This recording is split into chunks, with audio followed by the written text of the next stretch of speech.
बच्चों को मेरा प्यार भरा नमस्कार। मैं शिवा आप सभी लोगों के आपके अपने YouTube channel maths by Shiva में आपका स्वागत करता हूं। पिछली क्लास में हम लोग लघुत्तम समापवर्त यानी लिस्ट कॉमन मल्टीपल का कॉन्सेप्ट समझे थे। हम जाने थे कि लिस्ट कॉमन मल्टीपल किसे कहते हैं। दो या दो से अधिक संख्याओं का लघुत्तम समापवर्त वह छोटी से छोटी संख्या होती है जो दी हुई संख्याओं से परफेक्टली डिवाइड हो जाती है। लेकिन पिछली क्लास में हम लोग कॉन्सेप्ट बिल्कुल सीख चुके हैं। आज की क्लास में हम लोग जानने वाले हैं कि एलसीएम हम लोग यानी लघुत्तम समापवर्त कैसे निकालते हैं।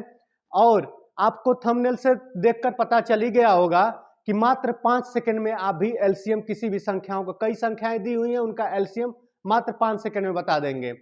5 सेकंड से भी कम समय लगेगा आप, और प्रैक्टिस में जो मैं यहाँ पर आज नियम पढ़ाऊंगा उस नियम को अगर आप बार बार प्रैक्टिस कर लेंगे तो आप 5 सेकंड से भी कम समय लेंगे किसी भी संख्याओं का एलसीएम बताने में। जैसे मान लीजिए आपके सामने यहाँ पर मैं कई सारा क्वेश्चन लिखा हूं और आपको मैं 5 सेकंड में ये सारा क्वेश्चन आपको हल करके मैं दिखा सकता हूं, और आप इन सभी नियमों को पढ़ने के बाद आप भी हल कर पाएंगे।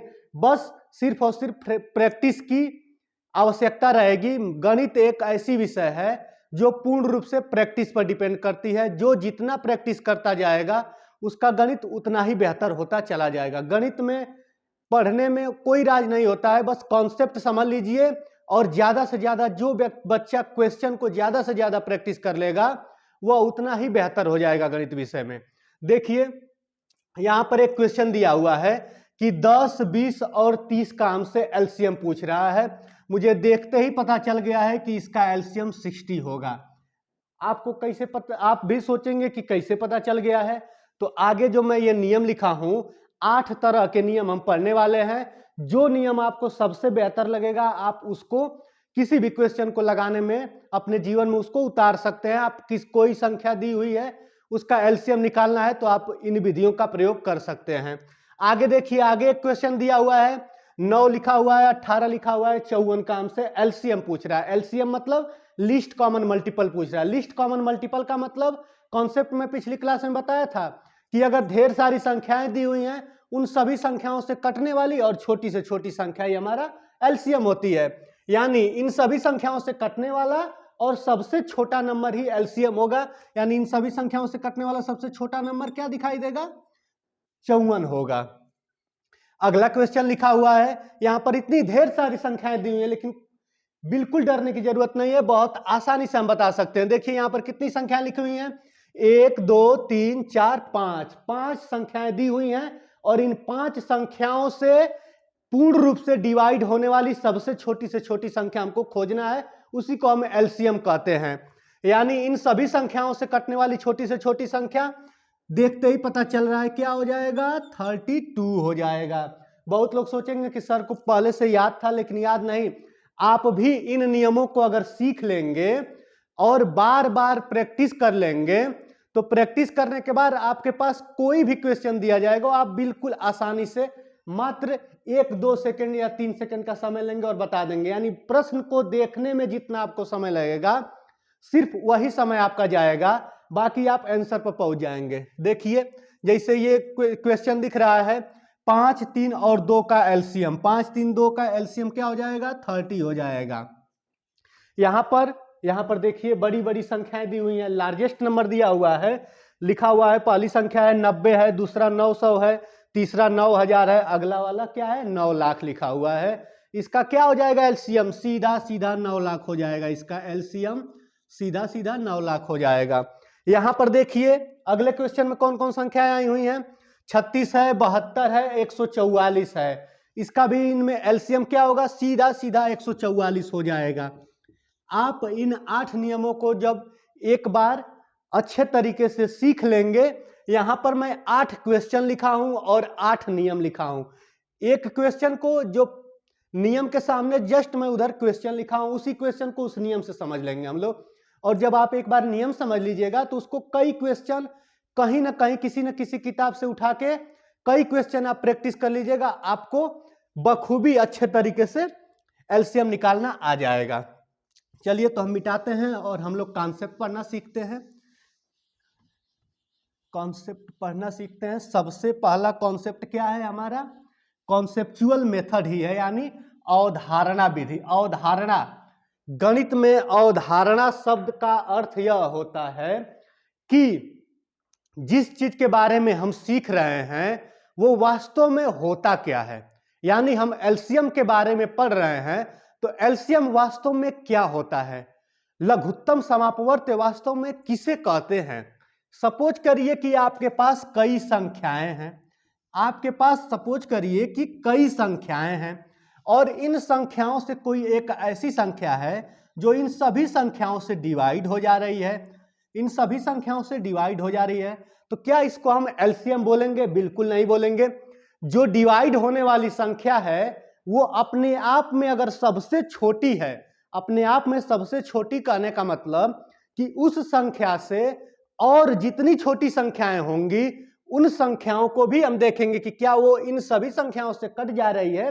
अगर कटने वाली कोई संख्या मिल जा रही है तो एलसीएम वो कटने वाली संख्या हो जाएगी। कहने का मतलब जैसे देखिए पहला क्वेश्चन है कि 5, 10 और 15, 5, 10 और 15 का एलसीएम हमसे पूछ रहा है। तो सपोज करिए कि मैं पहली संख्या को 5 मान ले रहा हूं, दूसरी संख्या को 10 और तीसरी संख्या को 15 मान ले रहे हैं।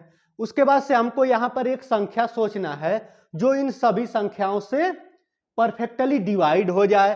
तो हम देख रहे हैं कि यहां पर एक संख्या 60 को देख रहे हैं कि 15 से भाग देंगे तो 15 चौक को 60, 10 का 6 बार भाग जाएगा और 5 का 12 बार भाग जाएगा, 60 में भाग चली जाएगी। क्या 60 हमारा एलसीएम है? पिछली क्लास में मैं कॉन्सेप्ट वाली विधि में मैं सिखाया था आपको कि एलसीएम कटने वाली तो संख्या होती है। तो देखिए यहां पर कट तो रहा है 60, इन सभी संख्याओं से कट तो रहा है, लेकिन कटने वाली सबसे छोटी से छोटी संख्या ही हमारा एलसीएम होती है। अगर 60 से कोई छोटी संख्या ऐसी नहीं होगी जो इन सभी संख्याओं से, किसी एक संख्या से नहीं, सभी संख्याओं से अगर कट रही होगी तो 60 एलसीएम ना होकर वो संख्या एलसीएम हो जाएगी। यानी 60 से छोटा में हम देख रहे हैं कि 30 में अगर भाग देंगे तो 15 का भाग 30 में चला जाएगा, 10 का भी भाग चला जाएगा और 5 का भी भाग चला जाएगा। 30 से कोई भी छोटी ऐसी संख्या नहीं होगी जिसमें 5 का भी भाग चला जाए, 10 का भी और 15 का भी, यानी 30 ही हमारा एलसीएम होगा। 60 एलसीएम क्यों नहीं होगा? क्योंकि अभी 60 से पहले 30 पड़ा हुआ है। 30 से पहले भी कोई संख्या रहती तो वो हमारा एलसीएम हो जाती। क्यों? क्योंकि एलसीएम सबसे छोटी से छोटी संख्या होती है। चलिए अब हम लोग अवधारणा विधि से इस क्वेश्चन को लगाना शुरू करें। देखिए अवधारणा विधि में हम क्या करते हैं, अवधारणा विधि में एलसीएम नाम यानी एलसीएम शब्द जो होता है एलसीएम, इसको हम 3 पार्ट में बांट देते हैं। अवधारणा विधि समझने से पहले एलसीएम को हम 3 पार्ट में बांटकर समझेंगे। एम का मतलब होता है मल्टीपल, एम का मतलब होता है मल्टीपल, और सी का मतलब होता है कॉमन मल्टीपल। सी का मतलब क्या होता है? Common multiple. और एल का मतलब लीस्ट कॉमन मल्टीपल। मैं यहां पर लिखा हूं लीस्ट कॉमन मल्टीपल का ही हिंदी में नाम क्या है? लघुत्तम समापवर्त्य। लघुत्तम समापवर्त्य। बहुत लोग क्या करते हैं गलती कि हिंदी नाम को लघुत्तम समापवर्तक बोलते हैं। समापवर्तक शब्द बिल्कुल गलत है, लघुत्तम समापवर्त्य शब्द बिल्कुल सही है। महत्तम समापवर्तक होता है और लघुत्तम समापवर्त्य होता है, लघुत्तम समापवर्त्य होता है। चलिए हम एलसीएम को 3 हिस्सों में बांट दिए। एम का मतलब मल्टीपल, सी का मतलब कॉमन मल्टीपल और एल का मतलब लीस्ट कॉमन मल्टीपल। यानी जब हम अवधारणा विधि यूज करेंगे तो उसमें हमें करना क्या पड़ेगा कि जो संख्या दी गई है जिनका हमें एलसीएम निकालना है उन संख्याओं का सबसे पहले हम मल्टीपल लिखेंगे। जब हम उन संख्याओं का मल्टीपल लिख लेंगे उसके बाद से उनका कॉमन मल्टीपल लिखेंगे और उन कॉमन मल्टीपल में जो सबसे छोटा होगा वही हमारा लीस्ट कॉमन मल्टीपल हो जाएगा। देखिए उस क्वेश्चन को मैं लगाता हूं, आप समझ जाएंगे हम कहना क्या चाहते हैं। पहला क्वेश्चन हमारे सामने क्या दिया हुआ है? पहला क्वेश्चन हमारे सामने दिया हुआ है हम क्वेश्चन को यहाँ पर लगाएंगे, क्योंकि मल्टीपल जब लिखेंगे तो हम ज़्यादा यहाँ पर मल्टीपल लिखेंगे, यहाँ लिखेंगे तो स्थान कम पड़ जाएगा। यानी पहले क्वेश्चन को मैं यहाँ पर लगा रहा हूँ। क्वेश्चन नंबर फर्स्ट देखिए, कौन कौन संख्याएं दी हुई है, 5 है, 10 है और 15 का हमें एलसीएम निकालना है। किस विधि से हम निकालना सीखेंगे? अवधारणा विधि, यानी कॉन्सेप्चुअल मेथड से। तो यानी सबसे पहले यहाँ पर हम 5 लिख दे रहे हैं, उसके बाद से यहाँ पर हम 10 को लिख दे रहे हैं, उसके बाद से हम 15 को लिख दे रहे हैं। उसके बाद से हमारा कार्य क्या होगा? उसके बाद से हमारा कार्य यह होगा कि इनका मल्टीपल लिखना है।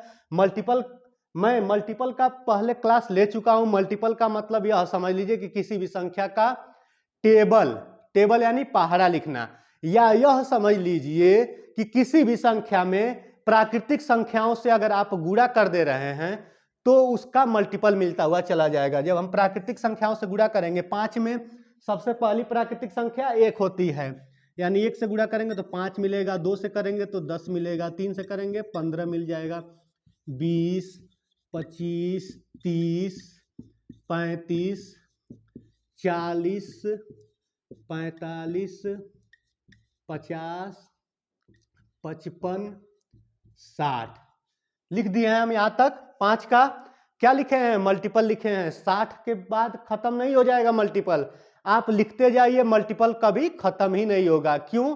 क्योंकि टेबल किसी भी संख्या का पहाड़ा कभी समाप्त ही नहीं होता है।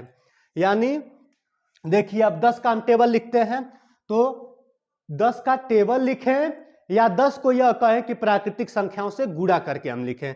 तो 10 को जब हम गुणा करेंगे तो 10 से कम 10 हो जाएगा, फिर 20 आएगा, फिर 30, 40, आसान है ये, 50, 60, 70, 80, 90, 100, 120, 120 नहीं, यहाँ पर 110 होगा, 110।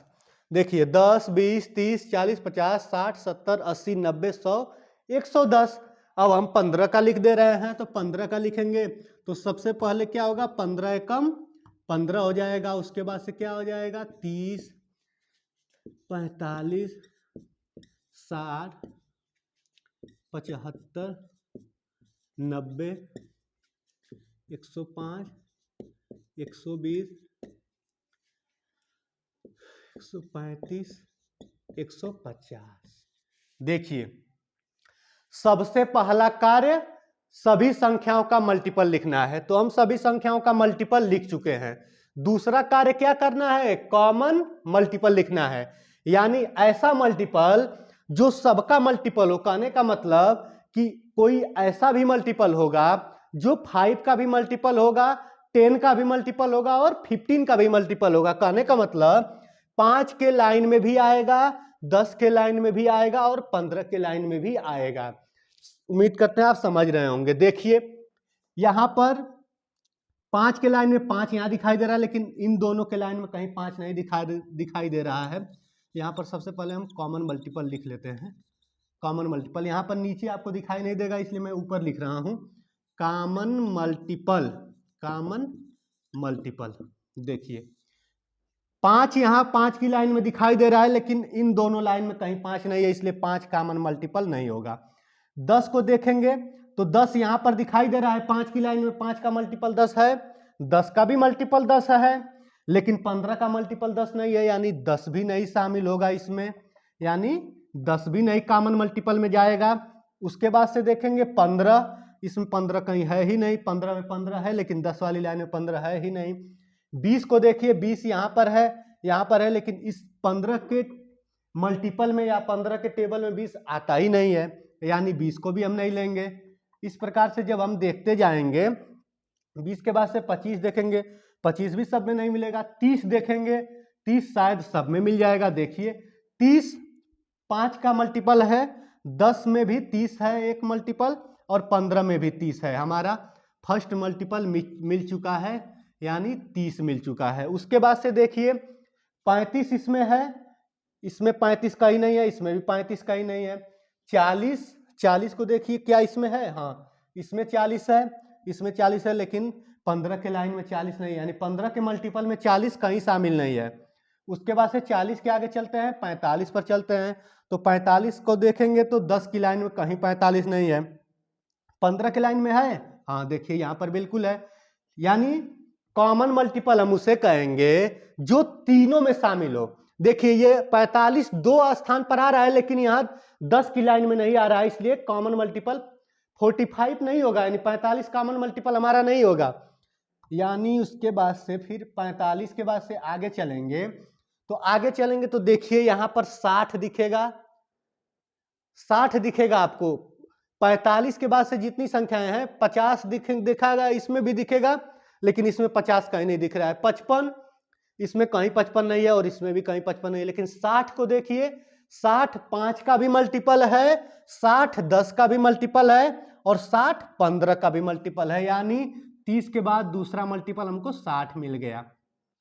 इसी प्रकार जब ये मल्टीपल को आप आगे तक लिखते जाएंगे तो 30 के बाद 60 मिला है, 60 के बाद 120 मिलेगा। यानी कहने का मतलब आप यहां भी समझ रहे होंगे कि 30 का टेबल ही अब हमको आगे मिलेगा।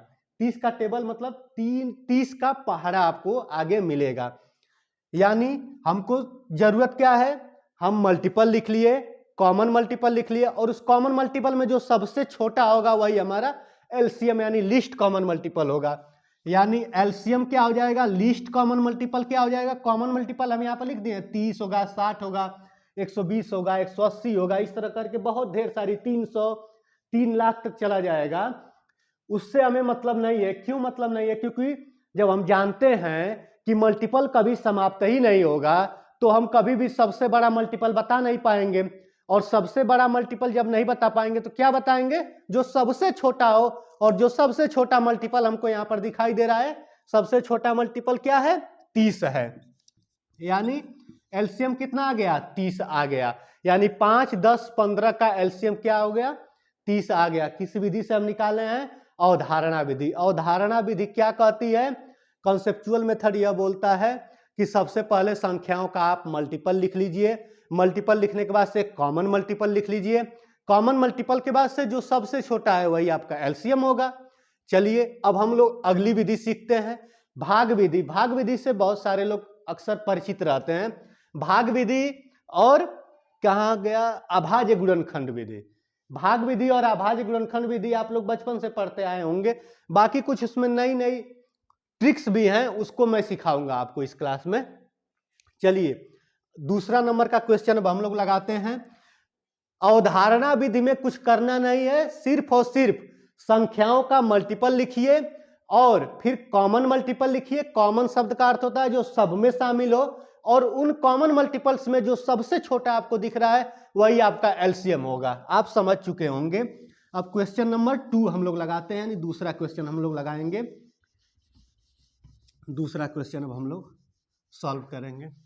दूसरा क्वेश्चन क्या है, यानी हम सीखने वाले हैं दूसरी विधि, भाग विधि। भाग विधि से लॉसा निकालना या एलसीएम कैसे ज्ञात करते हैं, आइए देखते हैं। देखिए भाग विधि यानी डिवीजन मेथड से क्या करेंगे, क्वेश्चन नंबर 2 एक ऐसे लाइन खींच लेंगे। सबसे पहले इस प्रकार से हम एक लाइन खींच लेते हैं, और जिन संख्याओं का हमको एलसीएम ज्ञात करना है उन संख्याओं को यहां पर लिख देते हैं। यानी हमको किन संख्याओं का ज्ञात करना है, 15 30 और 150, इसी का हमको एलसीएम निकालना है। हम इस प्रकार से लाइन खींचेंगे और संख्याओं को यहां पर लिख देंगे। लिखने के बाद क्या करेंगे, हम संख्याओं को अभाज्य संख्याओं से डिवाइड करेंगे या भाग देंगे। और कब तक भाग देंगे, जब तक ये सभी संख्याएं एक न हो जाएं। कहने का मतलब देखिए, आप अभाज्य संख्या आप जानते हैं कि सबसे छोटी अभाज्य संख्या 2 है, उसके बाद से 3 आएगा, 5 आएगा, 7 11 13, ऐसे करते हुए अभाज्य संख्या ढेर सारी होती हैं। हमें क्या करना है, हमको सबसे छोटी अभाज्य संख्या से शुरुआत करना है और देखना है कि इसमें जितनी संख्याएं हम लिखे हुए हैं, क्या जो सबसे छोटी अभाज्य संख्या यानी 2 है, क्या इन सभी में किसी एक में भी अगर भाग जा रहा है तो भाग हम लेकर जाएंगे। अगर किसी में भाग नहीं जा रहा है तो उस अभाज्य संख्या के जस्ट अगली अभाज्य संख्या यानी 2 के बाद से फिर हम 3 से चेक करेंगे। सपोज करिए 3 से भी भाग नहीं जा रहा है तो 3 को छोड़ के फिर 5 से चेक करेंगे, फिर सपोज करिए कि 5 से भी नहीं भाग जा रहा है तो 7 से देखेंगे, ठीक है। अगर किसी एक भी संख्या में भाग जा रहा है तो हमको भाग देना है। तो चलिए हम लोग यहाँ स्टार्ट करते हैं, देखते हैं 2 से भाग देकर। तो 2 से हम भाग देंगे 15 में तो भाग हमारा पूरा पूरा नहीं जाएगा, शेष आएगा। और शेष वाली भाग को यहाँ पर नहीं लिखना है, यानी 15 में ये समझ लीजिए कि 15 में हम भाग नहीं दे पाएंगे, 15 को सीधा सीधा यहाँ पर लिख दीजिए। फिर 2 से 30 में भाग देंगे, 30 में भाग देने पर कितना बार हमारी भाग जाएगी, 2 से 30 में भाग देने पर 15 बार हमारी भाग चली जाएगी। फिर 2 से किस में भाग देंगे, 150 में भाग देंगे, यानी 150 को 2 भाग में बांटेंगे तो कितना कितना हो जाएगा, 75 और 75, यानी 75 बार हमारी भाग चली जाएगी। ठीक है, 2 से अब भाग दे चुके हैं। फिर दोबारा हम चेक करेंगे कि क्या इन सभी संख्याओं में हम 2 से भाग दे पाएंगे। तो हम देख रहे हैं, मैं डिविजिबिलिटी रूल में पढ़ाया था, डिविजिबिलिटी रूल की आप पिछली हमारी क्लास पढ़ी हुई है, उसको आप देख लेंगे तो आपको देखते ही समझ में आ जाएगा कि इनमें से कोई संख्या 2 से नहीं कटेगी। जब 2 से नहीं कटेगी तो फिर हम 3 से चेक करते हैं, 3 से भाग देकर देखते हैं, यानी 3 का भाग यहाँ 15 में चला जाएगा। कितनी बार जाएगी भाग, 5 बार जाएगा। यहाँ पर भी 5 बार जाएगा, यहाँ पर 7 5 12 है, 3 एकम 3, और उसके बाद से क्या हो जाएगा, भाग जाएगी कि नहीं जाएगी, 3 एकम 3, देखिए गलत कर रहे हैं, 3 दूना के 6 और 3 पच्चे 15, 25 तिया 75, भाग हमारी चली गई। अब देखेंगे कि क्या अभी जो संख्याएं यहाँ बची हुई हैं उन सभी में हम 3 का भाग दे पाएंगे। अगर दे पाएंगे तो भाग देंगे, अगर नहीं दे पाएंगे तो हम जस्ट अगली संख्या यानी 3 से जस्ट अगली अभाज्य संख्या 5 आती है, फिर हम 5 से चेक करेंगे। तो हम देख पा रहे हैं कि यहाँ पर 3 का भाग किसी में नहीं जाएगा।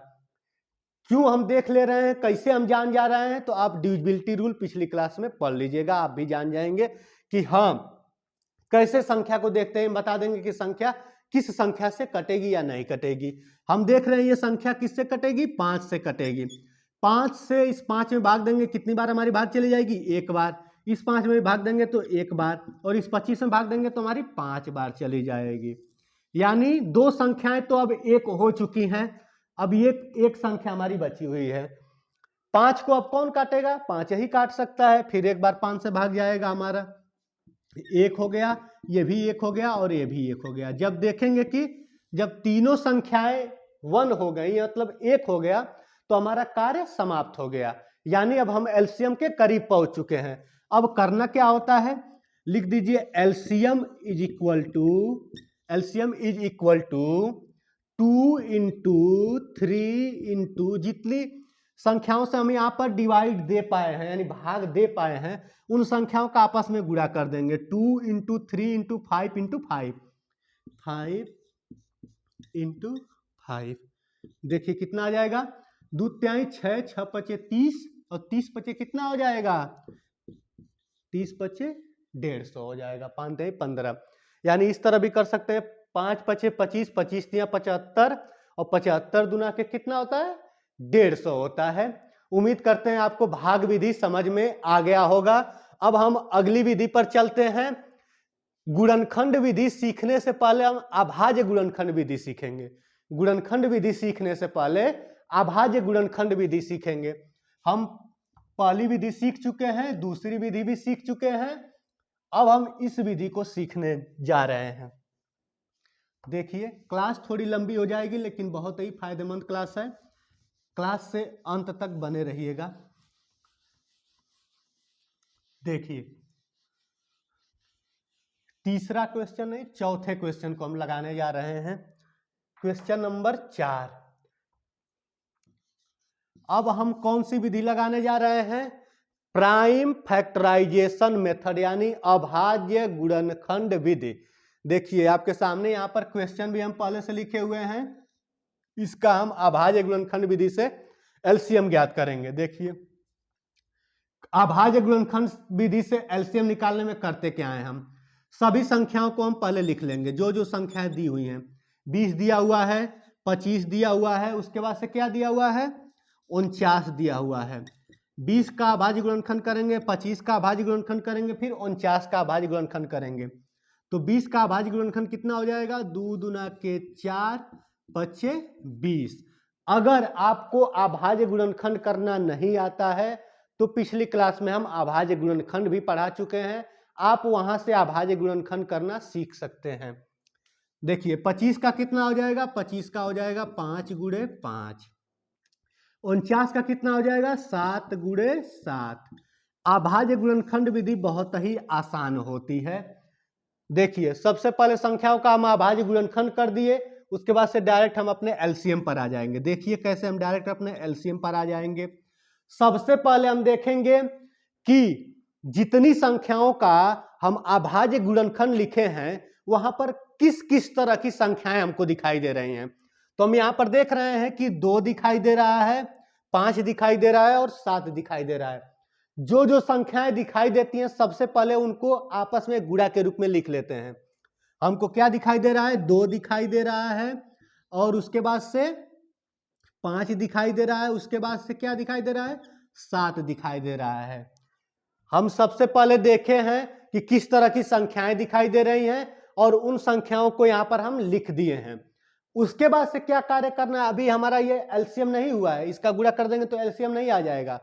इसके बाद हमको क्या करना है, इसके बाद हमें यह देखना है कि 2 कितनी बार आया हुआ है।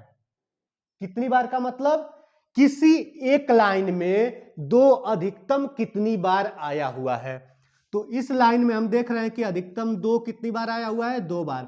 सपोज करिए कि इस लाइन में 2 नहीं दिखाई दे रहा है, लेकिन मान लीजिए कि यहां पर इस लाइन में 2 अगर 4 बार आया रहता तो इस वाली संख्या की जो ये यहां पर जो 2 बार है उसको हम छोड़ देंगे, यानी 2 जिस संख्या का अभाज्य गुणनखंड हम लिखे हैं जिसमें सबसे ज्यादा बार आया रहेगा उसी को हम यहां पर काउंट करेंगे। तो यानी जब 2 कहीं दिखाई नहीं दे रहा है, यहीं पर 2 बार दिखाई दे रहा है, यानी 2 के घात 2 लगा देंगे। 2 की संख्या अधिकतम कितनी है, 2 है। 5 अधिकतम कितनी बार आया है, देखिए यहां पर 5 20 वाली लाइन में 1 बार आया है, लेकिन 25 वाली लाइन में हम देख पा रहे हैं कि 5 2 बार आया हुआ है। 25 वाली लाइन में हमारा 5 कितने बार आया हुआ है, 5 2 बार आया हुआ है। अब क्या करेंगे, 5 पर 1 घात लगाएंगे या 2 घात, तो 5 पर कितना घात लगेगा, 5 पर 2 घात लगेगा। क्यों, क्योंकि 5 की अधिकतम संख्या कितनी है, 2 बार आया हुआ है। 7 को देखिए, इसमें 1 बार भी नहीं, इसमें 1 बार भी नहीं, यहाँ पर 2 बार आया हुआ है तो इस पर भी 2 घात लग जाएगा। उसके बाद से क्या करेंगे, अब इसको सॉल्व कर देंगे तो 2 पे 2 घात का मान कितना हो जाएगा, 4 हो जाएगा। 5 पे 2 घात का मान 25 हो जाएगा और 7 पे 2 घात का मान कितना हो जाएगा, 49 हो जाएगा, यानी 49 हो जाएगा। अब क्या करेंगे, इसका आपस में गुणा कर दीजिए। 25 चौक को 100 गुणे कितना हो गया, 49। और किसी भी संख्या में 100 हो 1000 हो, मतलब 1 के आगे जितना शून्य लगा रहता है, तो अगर 1 का इसमें गुणा करेंगे तो 49 आ जाएगा और 2 शून्य यहां पर है तो 2 जीरो बढ़ जाएगा, यानी 4900 हमारा क्वेश्चन नंबर 4 का आंसर होगा। उम्मीद करते हैं आप समझ रहे होंगे। अब हम अगली विधि पर चलते हैं। अगली विधि हम सीखेंगे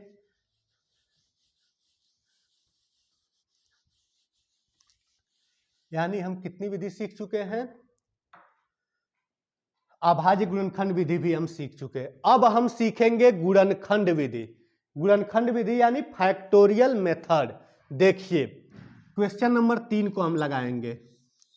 क्वेश्चन नंबर 3 को गुणनखंड विधि हम सीखेंगे। इन सभी विधियों को आप बस सीख लीजिएगा। जो विधि आपको अच्छी लगेगी उस विधि से किसी भी किताब को आप उठाएंगे और उस किताब के जितने भी एलसीएम के प्रश्न होंगे या किसी भी परीक्षा के प्रीवियस ईयर में एलसीएम के जितने भी प्रश्न होंगे आप उनको इन सभी विधियों से एक बार लगाइएगा। जो विधि आपको सबसे ज्यादा आसान समझ में आएगी उस विधि को आप उसमें उतारना शुरू कर दीजिएगा आपने। देखिए तीसरा क्वेश्चन क्या है, 24 दिया हुआ है पहला संख्या, दूसरा है 12 है, इस प्रकार से लिखना है इसको, और तीसरी संख्या हमारी क्या है, 20 दिया हुआ है। इसका हमको क्या निकालना है, एलसीएम निकालना है। देखिए मैं गुणनखंड के बारे में भी बताया हूं, पिछली क्लास में मैं गुणनखंड का एक विस्तृत क्लास ले चुका हूं। गुणनखंड का मतलब यह होता है कि किसी भी संख्या को दो या दो से अधिक संख्या के गुणा के रूप में तोड़ दीजिए, उसी को हम गुणनखंड करना कहते हैं। यानी किसी भी संख्या का फैक्टर का मतलब यह होता है कि कई संख्याओं के गुणा के रूप में तोड़ दीजिए। जैसे 24 है, 24 को किसी भी आपके दिमाग में जो भी आएगा, 12 दुना के 24 या 8 तरीके 24, 24 आना चाहिए। दो संख्या के गुणा के रूप में तोड़ दीजिए। हम इसको तोड़ दे रहे हैं दो संख्या के गुणा के रूप में। 8 गुणे 3, 8 तरीके 24 होगा। 12 को किसी की इच्छा करेगी तो 4 तिहाई 12, 4 तिहाई 12 हम भी लिख दे रहे हैं, 4 तिहाई 12। 20 को किसी की इच्छा करेगी तो लिख सकते हैं 10 दुना के 20, यानी 10 का 2 में गुणा करेंगे तो 20 आएगा, लिख सकते हैं इसको। अब देखिए क्या करना है हमको। सभी संख्याओं को हम फैक्टर लिख चुके हैं। फैक्टर लिखने के बाद हम अपने एलसीएम पर कैसे पहुंचेंगे, एलसीएम पर कैसे पहुंचेंगे, तो देखिए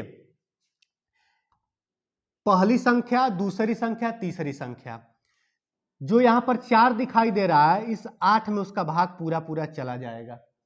यहां पर जो 4 दिखाई दे रहा है, इसी प्रकार से देखेंगे कि इन सभी संख्याओं में कोई ऐसी संख्या दिख रही है जो बाकी संख्या में किसी संख्या को काट रही है, तो देखिए 4 हमको दिखाई दे रहा है और ये 4 इस 8 को क्या कर रहा है, पूरा पूरा डिवाइड कर रहा है, और 2 भी इस 8 को डिवाइड कर रहा है।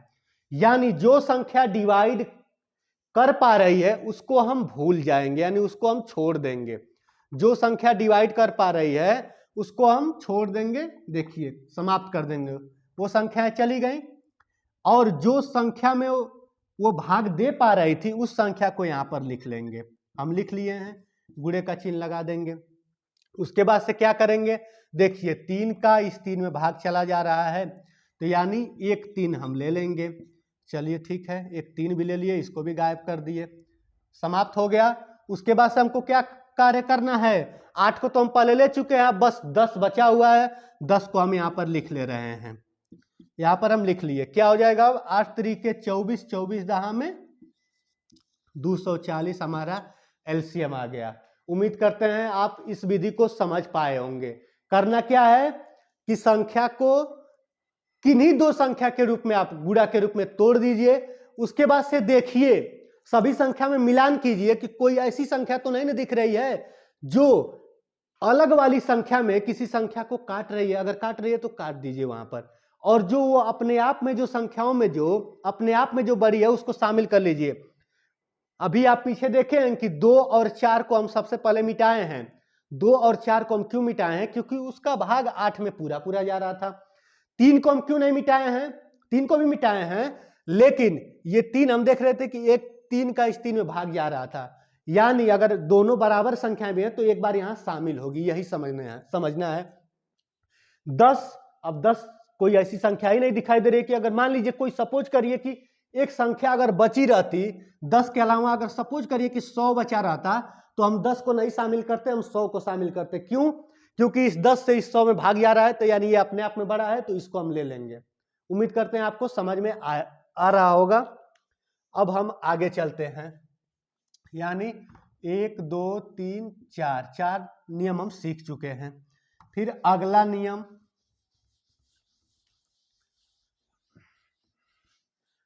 अगला नियम क्या है, क्वेश्चन नंबर 5। अगला नियम बहुत ही आसान है और बहुत ही आराम से आप सीख जाएंगे। देखिए लिखा हुआ क्या है, 10 दिया हुआ है, फिर कामा 100, फिर कामा क्या दिया हुआ है, 1000। इसका हमें क्या ज्ञात करना है, एलसीएम निकालना है, एलसीएम फाइंड करना है। देखिए हम क्या करेंगे, इसमें हम क्या करेंगे, हम 5वीं विधि को सीख रहे हैं। इसमें हमको करना क्या है, सबसे बड़ी संख्या लिखा हुआ है, ये सबसे आसान विधि होती है।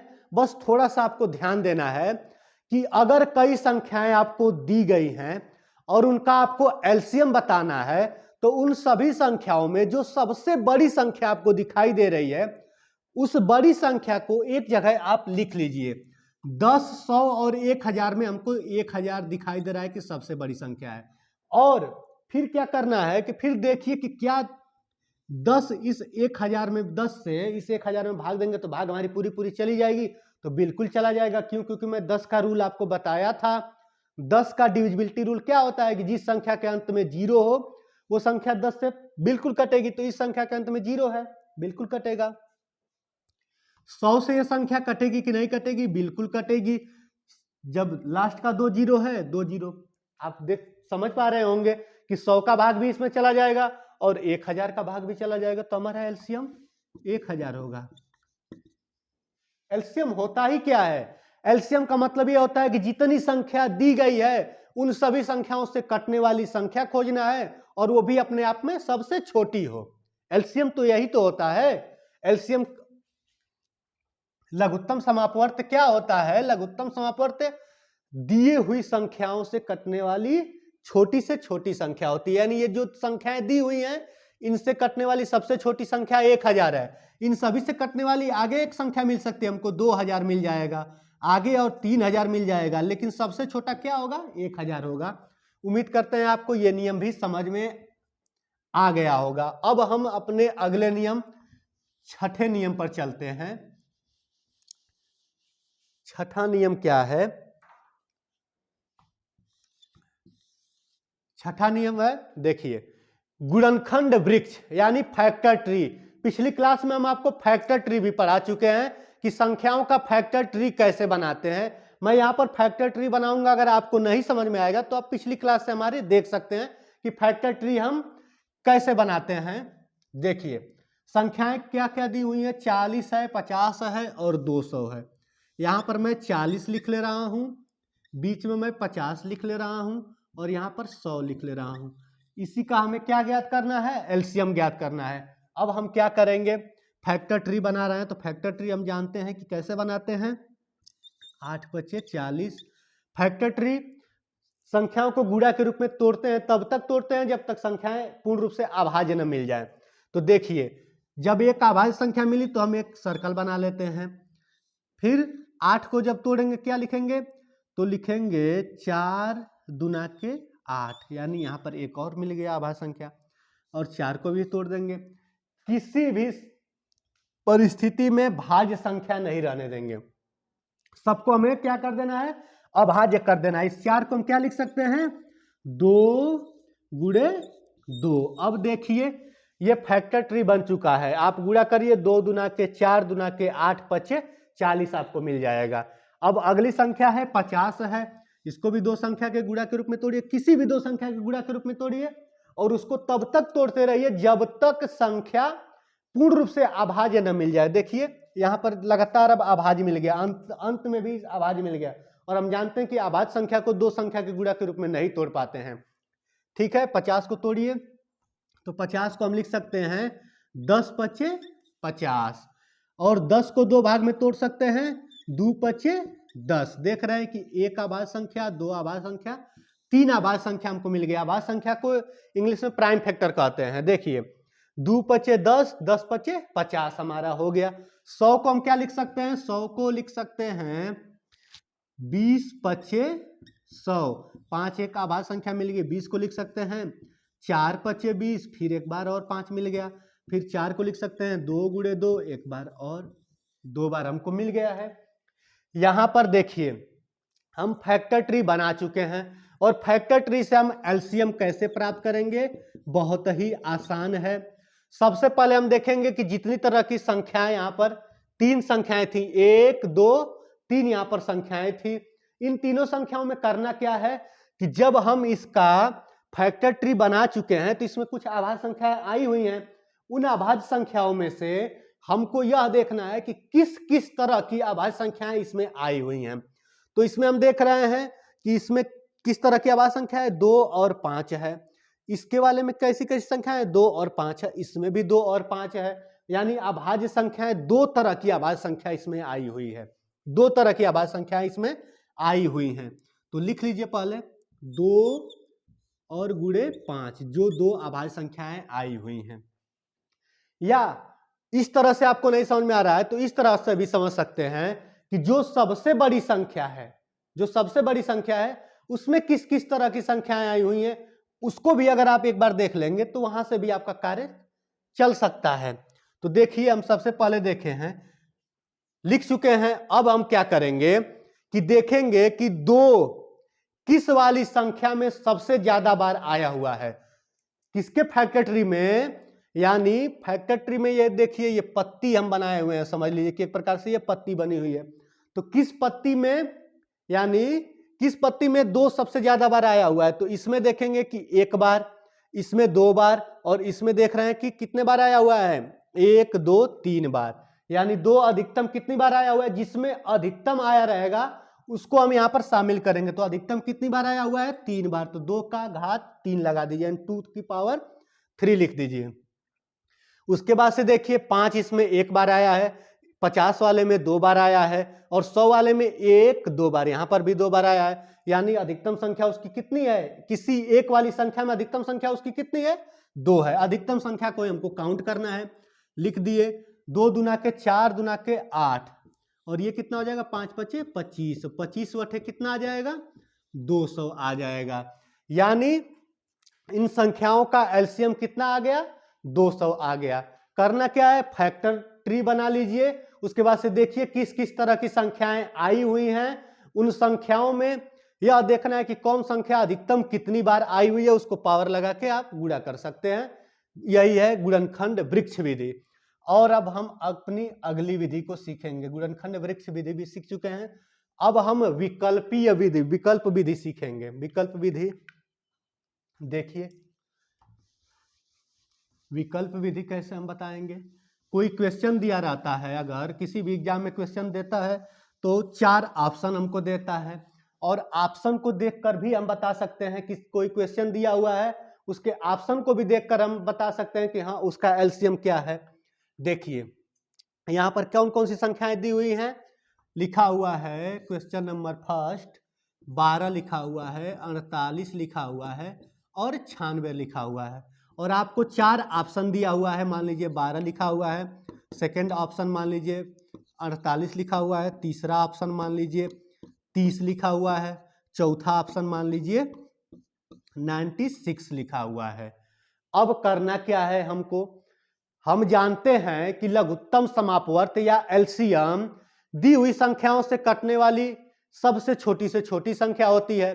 यहाँ 4 ऑप्शन दिया हुआ है, और हम जानते हैं कि जो संख्या इन संख्याओं का एलसीएम होगी वो अपने आप में सबसे छोटी होगी और इन सभी संख्याओं से डिवाइड भी होगी। तो हम देख रहे हैं कि पहला ऑप्शन दिया हुआ है वो 12 से डिवाइड हो जाएगा, बिल्कुल हो जाएगा, लेकिन 48 और 96 से नहीं डिवाइड होगा, यानी पहला ऑप्शन हमारा गलत है।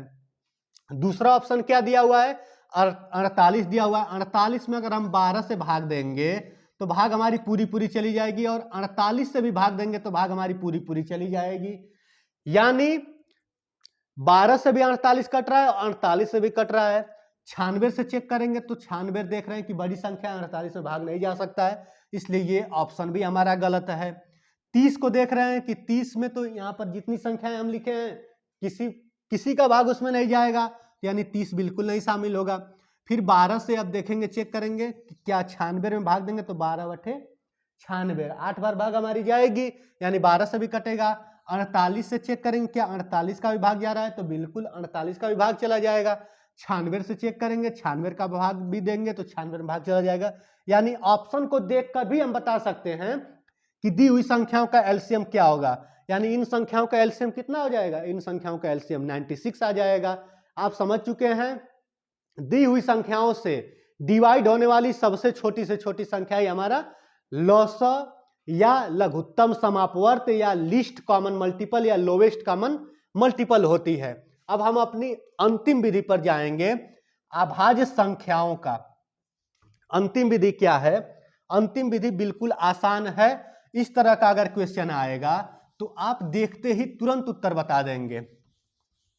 देखिए अंतिम विधि क्या है हमारी, अंतिम विधि है अभाज्य संख्याओं का लॉसअ। यानी अभाज्य संख्याओं का एलसीएम कैसे निकालते हैं। अभाज्य संख्याओं का एलसीएम निकालने के लिए कुछ भी हमें नहीं करना है, बस संख्याओं का आपस में गुणा कर देना है। संख्याओं का आपस में हमें गुणा कर देना चाहिए। देखिए 8वां नंबर का क्वेश्चन क्या है हमारा,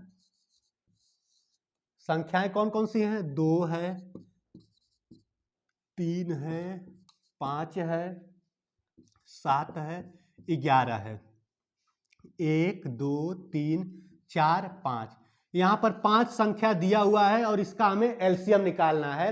और सभी की सभी संख्याएं कैसी हैं, अभाज्य संख्या दिख रही है। तो अभाज्य संख्याओं का एलसीएम अगर आपको निकालने के लिए दे दिया जाए या किसी परीक्षा में अभाज्य संख्याओं का एलसीएम आपसे पूछ रहा है, यानी प्राइम नंबर्स का आपसे एलसीएम पूछ रहा है, तो उन नंबर्स को आपस में गुणा कर दिया जाता है, उन नंबर्स को आपस में गुणा कर दिया जाता है। यानी एलसीएम बराबर क्या हो जाएगा हमारा, एलसीएम बराबर 2 इंटू 3 इंटू 5 इंटू 7 इंटू 11 गुणा कर दीजिए, कितना आ जाएगा। तो हम देख रहे हैं कि 2 तिहाई 6 पचे 30, यहां तक 30 लिख लीजिए, 30 गुणे 7 गुणे 11। अब इसका हम इसमें गुणा कर दे रहे हैं, तो 11 तिया 33, 330 हो गया, गुणे 7 गुणा कर लीजिएगा, बस इनका आपस में गुणा कर लीजिएगा। हम गुणा कर दे रहे हैं, 7 0 7 त्रिके 21 कैरी 2 हो जाएगा, और 7 त्रिके 21 2 23, 21 2 23, यानी 2310 इसका क्या हो जाएगा, 2310 हमारा लघुत्तम समापवर्ती हो जाएगा। उम्मीद करते हैं आपको ये 8 नियम समझ में आ गए होंगे। आप किसी भी किताब से अपनी प्रैक्टिस को बढ़ा सकते हैं। गणित विषय पूर्ण रूप से प्रैक्टिस पर डिपेंड करती है। जो व्यक्ति जितना प्रैक्टिस करता है, गणित उस व्यक्ति की उतनी अच्छी होती चली जाती है।